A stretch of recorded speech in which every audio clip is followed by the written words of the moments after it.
السلام عليكم ورحمة الله تعالى وبركاته. أنا دي سلامي قيارتي لمانتي سادو دنتين meel kastood kala joogtaan dunida daafeed halkaad igala socotaan waa channelka ladan cabdow dhageystow fadlan haddii aad igu cusub tahay channelka inoo subscribe gare gambalaalkan on ka dhigo si uu kuu soo gaaro muuqaal kasta oon soo share gareyna biidnillaah. haddii aad nala joogtay waad ku mahadsan tahay la joogistaada qiimeyntaada quruxda badan. fadlan commentiga waa ii muhiim waayo waa dhiirigelin like-ta iga iloobin wuxuu inaga caawinayaa muuqaalkeena inuu meel sare gaaro. channelka waa channelkiina sare u qaada insha allah. waadna ku mahadsantihiin sida quruxda badan aad inoo dhiirigelinaysiin insha allah. kusoo dhawaada mar kale iyo mar kale. channelka waa channelkiina. maanta waxaan idin wadaa qiso yar oo qurux badan oo waxaan wadaa run ahaantii haddii aad dhegaysato noloshaada wax weyn ka bedeli doono. qisadan waxa ay ku dhacday culimada waaweynka mid ka mid ah Sheekh Cabdirashiid Cali Suufi. waa taqaanin dabcan dhammaantiin saan rajeynayo insha allah. sheekhan wuxuu leeyahay nafsadiisa ayay qabsatay qisadan asaga ayaana ka waramayo. markii aan maqlay waxaan jeclaystay inaan idinla soo wadaago anna si aad idinkana aga faa'iideysataan. sheekha waxa uu leeyahay anigoo 12 jir ah oo xer ah oo yacni masaajidka joogo ayaa wuxuu leeyahay masaajidka Cabdirashiid Cali Suufi sheekh Cabdirashiid Cali Suufi masaajidka asagoo joogo wuxuu leeyahay anigoo masaajidka joogo oo xer ah oo meesha wax iskaga barto oo yacni maxaa la dhahayay jamcinaya qur-aanka waxyaabahaas baranaya oo adiga waxbarasho ayuu ku jiray oo maxaa la dhahayay masaajidkaas ayuu xer ku ahay diinta ilaahay ayuu ku dhex jiray uuna baranayay. calaa kulli xaal waxa uu leeyahay sheekha wuxuu dhahay waxaa dhacday in habeenkii hurdada la ii diido maalintii saasoo kaleeto habeen iyo maalinba waan soo taaganahay oo wuxuu dhahay ma seexan kari.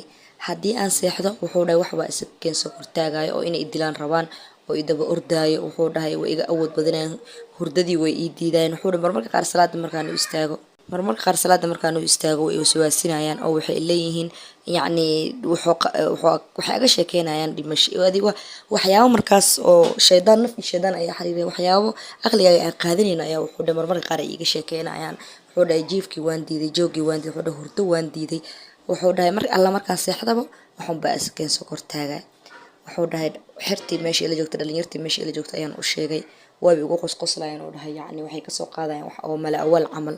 wuxuu dhahay waan rafaaday ayuu dhahay waan daalay nafsiyan jir ahaan ayaan u daalo dhawaayo qof aanan hurdayn oona caafimaad qaba wuxuu dhahay ma sahlana.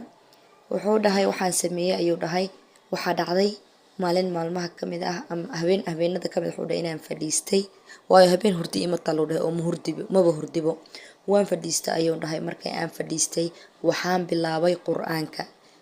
wuxuu dhahay albaqraan ka bilaabay birabinaas aan geeyo dhahay hal fadhi waan dhameeyo dhahay. wuxuu dhahay aadaanka hore adiga bacda cishuu fadhiistay wuxuuna dhameeyey aadaanka hore meelahaas oo kaleeta ayuu dhameeyey. wuxuu dhahay salaada subax kadib wuxuu dhahay waan seexday. markii aan seexday sida caadada ahayd wuxuu dhahay wixii ii dhibi jiray ayaa ii imaadeen laakiin wuxuu dhahay tookadii hore way ka fiican tahayoo wuxuu dhahay markaan aniga ayaa awood leh waayo baawurka qur-aanka uu dhameeyey halka fadhi qur-aanka ninkii isku xiro ilaahay subxaana watacaala ma dayacayo. wuxuu dhahay wixii awalkii hore ayagoo xoog leh ayay ii imaan jireen laakiin hadda waaba sidii ayadoo wax yar oo ama makulaal yar camal ama sidii masir oo kaleete oo ayay iigu imaadeen ayuu dhahay.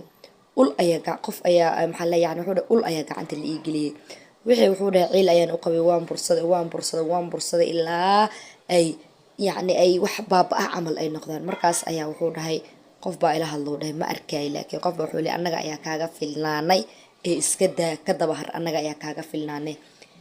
wuxuu dhahay alxamdulilah hurdada ayaan kasoo kacay. wuxuu dhahay markii ayaa iigu dambeysay. wuxuu dhahay hurdadeydii caadi ayaan u hurdi jiray waayo wuxuu dhahay caafimaadka aan helay wax la koobi kara ma aha ayuu dhahay alxamdulilah. wuxuuna leeyahay qisada markuu ka sheekeynaya wuxuu leeyahay markaas wuxuu dhahay waxaan ahay oo dhahay nin yacni ilaahay subxaana watacaala u hoggaansan oo diintiisa ku dhex jiro. hadda ayuu leeyahayba yacni nafsadeeda way dambaabaysaa ayuu leeyahay asagoo sheekh oo naga cilmi badan oo ilaahay subxaana watacaala darajeeyey ayaa wuxuu leeyahay saacaddan la taagan yahay aniga waxaan aaminsanahay xilligaas inaan ka fiicnaay oo ka camal wanaagsanahay hadda aan baadi ahay ayuu leeyahay. marka meel oo Sheekh Cabdirashiid Cali Suufi uu ka leeyahay waxaan ahay yacni qof ilaahay subxaana watacaala dambiye waaweyn ka galay oo yacni markaas ayaaba wuxuu leeyahay ilaahay aan u dhawaa uu leeyahay annaga maxaa naga sugaysin marka ilaahay subxaana watacaala hana soo hanuuniyo, ilaahay hanoo naxariisto ani adigaba nafteeni naftaadaba ilaahay shaydaanka ha ka qabto. naftaan shaydaan ayaa ku xariiro. ka waran ninkii hal fadhi qur-aan ku dhameeyey, ka waran ilaa saacadan uu soo aqliyay ilaa abtinow ilaahay diintiisa uu u hoggaansan yahay, ilaahay diintiisa uu ku dhex jiro oo axaadiista iyo qur-aamada uu aqrinayo meel walba ay yaalaan. ka waran annagoo shanta waqti intaan tukanno hataa laga yaabo sunnooyin inaan raacinin, inaan hore usii cararno ayaa waxaa laga yaabaa maxaa la dhahayay inaan hataa marmarka qaar dadka qaaraaba jirtaba salaada xilligeed hataa inaysan ku tukanin, inaysan tukaninbo. ilaahay subxaana watacaala hana soo hadeeyo, nafteyda iyo naftaadaba ilaahay subxaana watacaala ha soo hanuuniyo. qisadan run ahaantii wax badan ayay noloshaada ka bedeli doontaa, anigaba sidai aniga ahaan ii saameysay ay adna kuu saameyn doontaa insha allah. ilaahayna hanagu dugo in qur-aanka aan barano, ilaahayna hanoo fududeeyo acmaasha wanaagsan. اللهم أعني على ذكرك وشكرك وحسن عبادتك. اللهم يا مقلب القلوب ثبت قلبي على دينك. أيو النبي أقرأ جري يعني دعاء نينكي أقرأ وقول النبي عاوني سوايو إلهي قوامتك قلبي هذا الرقرقة، إلهي وقلبك أديك الرقرقة، قلبك إيمانك يوسك أي الله هاي. إلهي سبحانه وتعالى أنا هنوضم بدافو نفتي دي نفتادنا إلهي أو نحريصه وأو نحريصته أو نسوها نونيو walaalkay ama walaashay la wadaag walaalaha kale muuqaalkan si ay qisadan u dhageystaan ay wax badan aga faa'iidaan, qur-aankana aan ku dadaalno insha allah. ilaahayna ha inoo fududeeyo. qisooyinka fadlan walaalaha kala gaarsii, muuqaalkana noo like garee, noo share garee si ay u gaaraan dad badan insha allah. fikirkaagana commentiga ka dhiibo. nafteeda iyo naftaada waxaan ku dardaarmayaa khayrka insha allah. inta xanuunsanna allah caafiyo, inta caafimaadka qabtana ilaahay ha u zaa'idiyo, inta awlaada aan haysanina ilaahay awlaad ha siiyo baari ah, inta haysatana ilaahay ha u barakeeyo oo ha u nimceeyo. waxaan idin leeyahay qisadan qiso kaloo lamid ah tani kulinta dambe.